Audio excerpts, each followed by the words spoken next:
మా ఛానల్స్ లో వ్యాపార ప్రకటనలు ఇంటర్వ్యూల కొరకు మాకు వాట్సాప్ మెసేజ్ చేయండి 7799978978.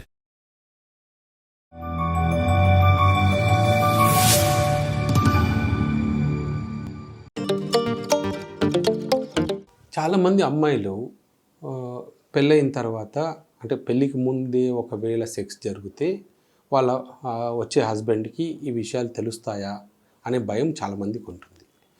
పాతకాలంలో అమ్మాయిలకి కన్నె పొర అంటే ఇప్పుడు ఇంగ్లీష్లో దీన్ని హైమెన్ అంట. ఇది చాలా వరకు ఇంటాక్ట్గా ఉంటుంది, అది టైట్గా ఉంటుంది.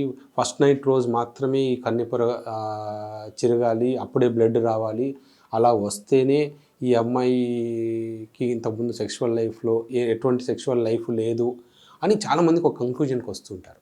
కొంతమంది రిలీజియస్గా కూడా ఫస్ట్ నైట్ రోజు వైట్ బెడ్షీట్ వేయడము, నెక్స్ట్ డే దాంట్లో బ్లడ్ ఉందా లేదా చెక్ చేయడము, ఇది కూడా కొన్ని కమ్యూనిటీస్లో జరుగుతూ ఉంటుంది. ఇది యాక్చువల్గా ఇప్పుడున్న సిచ్యువేషన్కి, ఇప్పుడున్న జనరేషన్కి అది కరెక్ట్ కాదు. ఎందుకంటే చాలామంది అమ్మాయిలు స్పోర్ట్స్లో కానీ గేమ్స్లో కానీ యాక్టివ్గా పార్టిసిపేట్ చేస్తున్నప్పుడు కూడా ఈ కన్నెపొర అనేది ఎప్పుడో బ్రేక్ అవ్వచ్చు. చాలామంది సైక్లింగ్ చేసేటప్పుడు కానీ అంటే దాని మీద ఎప్పుడైనా ప్రెషర్ పడినప్పుడు కానీ ఈ కన్నెపొర చినిగిపోవచ్చు. సో దాన్ని బేస్ చేసుకొని కన్నెపొర లేదు, హైమెన్ లేదు, సో ఈ అమ్మాయి వర్జిన్ కాదు అని చెప్పే టెస్ట్లు ఇప్పుడు లేవు. కానీ రెగ్యులర్గా సెక్షువల్ లైఫ్ ఉండి వెజైనా బాగా ల్యాక్స్గా ఉందనుకోండి, అప్పుడు హస్బెండ్ ఐడెంటిఫై చేయలేకపోవచ్చు, కానీ కొంతమంది డాక్టర్లు ఎగ్జామిన్ చేస్తే ఐడెంటిఫై చేయొచ్చేమో, కానీ హస్బెండ్స్ జనరల్గా చెప్పలేరు. అన్లెస్ ఒకవేళ వెజైనా బాగా లూజ్గా ఉందనుకోండి, అప్పుడు వాళ్ళకి ఏదైనా డౌట్ రావచ్చు.